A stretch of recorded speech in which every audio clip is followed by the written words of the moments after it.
ኣብ ኢትዮጵያ ብዝተፈላለየ ማዓስከራት ዝርከቡ ስደተኛታት ሓደጋት እሜት ከጋጥሞም ከም ዝኽእል ፕሮግራም ምግቢ ዓለም ውድብ ሕብረት ሃገራት አጠንቂቑ። እቲ ትካል ነዚ መግለጺ ሂቡ ዘሎ ብሰንኪ ፋይናንሳዊ ጸገም ምክፍፋል ምግቢ ክቕንስ ስለ ዝተገደደ ሓደጋት እሜት ክውስኽ ስለ ዝኽእል ብምባል እውን መግለጺ ሂቡሎ። ኣብ ወርሒ ጥቅምቲ ፕሮግራም ምግቢ ዓለም ኣብ ኢትዮጵያ ኣብ ዝርከቡ ስደተኛታት ዝርከቦም 27 ማዓስከራት ዘለዉ 780,000 ስደተኛታት እቲ ዝወሃቦም ምግቢ ናብ 300 ጎዲሉ ዝነበረ ናብ 400 ክቕንስ ከም ዝተገደደ ኣፍሊጡ። እዚ ማለት ነፍሲ ወከፍ ኣብ መዓልቲ ትሕቲ 1,000 ካሎሪ ዝኾነ ናይ ምግቢ ሓገዝ ክረክብ ተገዲዱ ዘሎ። ነዚ ሕጂ ዘሎ ምጉዳር ራሽን ንምምቕራሕ ፕሮግራም ምግቢ ዓለም ሓደሽቲ ናብ ኢትዮጵያ ዝመጹ ስደተኛታት ጥራይ ሙሉእ ራሽን ክረኽቡ ምዃኖም ሓቢሩ ኣሎ። መሰረት ጸብጻቡ ድማ ካብ ጎረቤት ሃገራት ሱዳንን ደቡብ ሱዳንን ካብ ግጭት ዝሃደሙ 70,000 ሓደሽቲ ስደተኛታት ጥራይ ንዝቕጽሉ 6 ኣዋርሕ ሙሉእ ራሽን ክረኽቡ ምዃኖም ገሊጹ ኣሎ።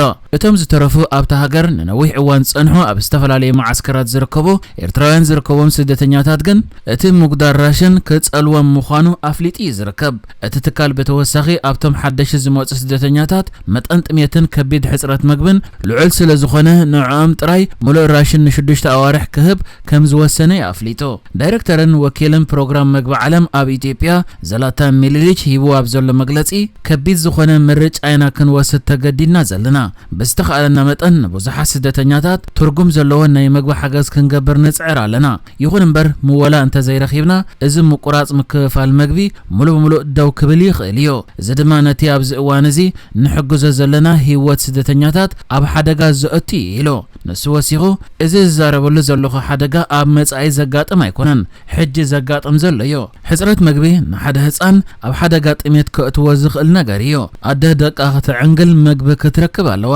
ንሓንቲ ስድራ ቤት ናብ ከቢድ ኩነታት ድማ ከእትዋ ይኽእል እዩ ብምባል ፕሮግራም ምግቢ ዓለም ኣብ ዝቕጽሉ 6 ኣዋርሕ ሰብኣዊ ተልእኾኡ ንምቕጻል $230 ሚልዮን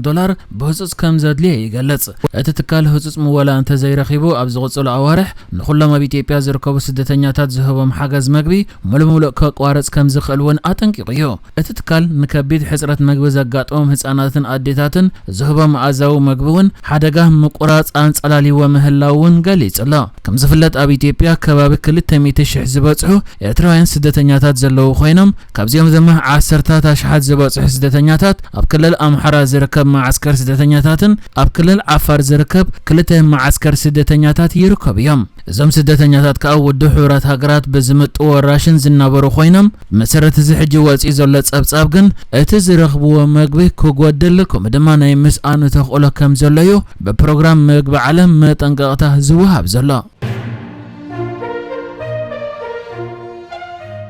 ጊዜያዊ ምሕዳር ክልል ትግራይ በጌታቸው ረዳ ይምራሕ ኣብ ዝነበረሉ እዋን ከም ምክትሉ ኮይኑ ዝሰርሕ ዝነበረ ሓደ ካብ ላዕለዎት ወተሃደራውያን መራሕቲ ትግራይን ኢትዮጵያን ነበር ጀነራል ጻድቃን ገብረትንሳኤ ገይርዎ ኣብ ዘሎ ቃለ መሕተት ኣብ ካልኣይ ክፋሉ እሞንጎ ኤርትራን ኢትዮጵያን ኩናት ክለዓል ከም ዝኽእል ተዛሪቡ። ንሱ ኣብቲ ካልኣይ ክፋል ናይ ቃለ መሕተቱ ኢትዮጵያ ብሰላማውን ዲፕሎማስያውን መንገዲ ኣፍ ደገ ባሕሪ ክትረክብ እያ ዝብል እምነቱ ትሑት ምዃኑ ከገልጽ እንከሎ ኣፍ ደገ ባሕሪ ኣብ ኤርትራ ብፍላይ ድማ ኣብ ትሕቲ መሪሕነት ፕሬዝደንት ኢሳያስ ኣብ ኤርትራ ከም ናይ ህላዊ ሕቶ ይዝርአ ኤርትራ ብዛዕባ ኣፍ ደገ ባሕሪ ንኤርትራ ክትቀርቦ እትኽእል ምርጫ እንድሕር ኣሎ ኣብ ንግዲ ጥራይ ዝተወሰነ ስምዕ ክኸውን ዝኽእል እዩ። እዚ ድማ ንድሌታት ኢትዮጵያ ዘየማሊ እዩ ብምባል ገሊጽዎ። ንሱ ቀጺሉ ነዚ ኩነታት ዲፕሎማስያዊ ዓለም ለኻዊ ጸቕጢ ጥራይ ክቕይሮ ዝኽእል እንተዘይ ኮይኑ ግን ብዙሕ ግዜ መንግስታት ናይ ኩናት ፖሊሲ ኣለዎም። በዚ ከዓ እዞም ክልተ ሸነኽ ክዋግኡ ይኽእል እዮም። እቲ ሕቶ ከዓ እዚ ንኹሉ መንግስታት ዘለዎ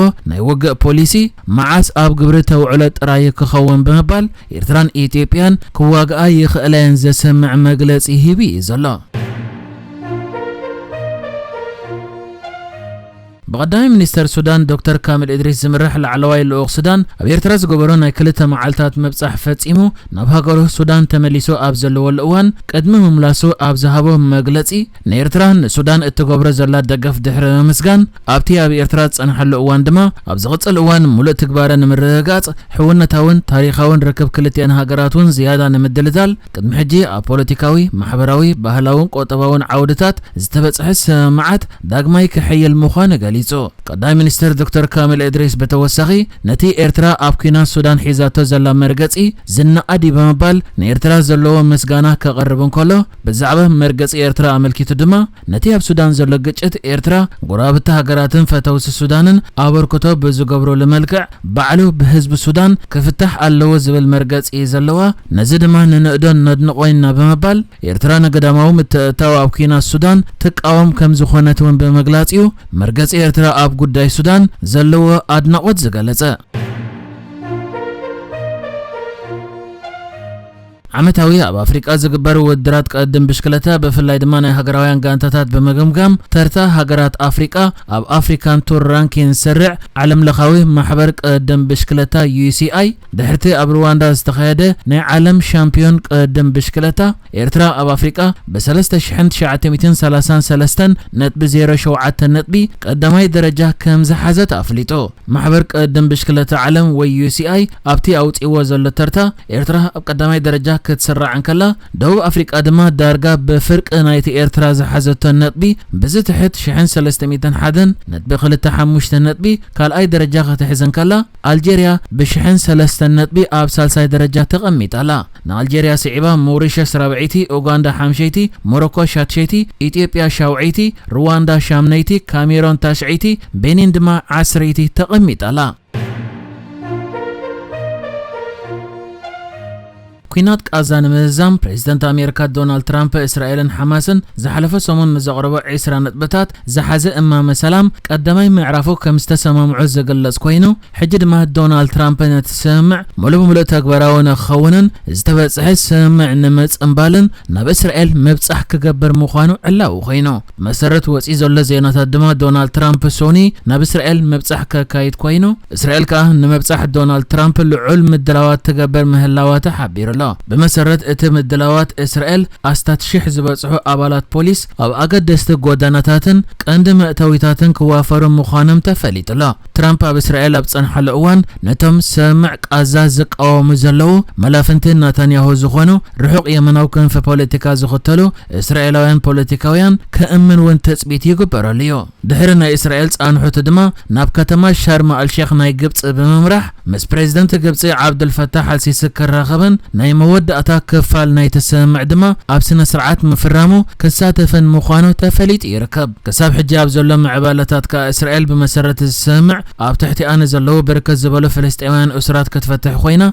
عطو جلا حماس دما نخلهم جهود استتحزو بهوز زلون زيلون كركب تسمم يعلا نحجز تدالو الزيناتات ازينيرو بكالك ساب نرغب سلام نعخم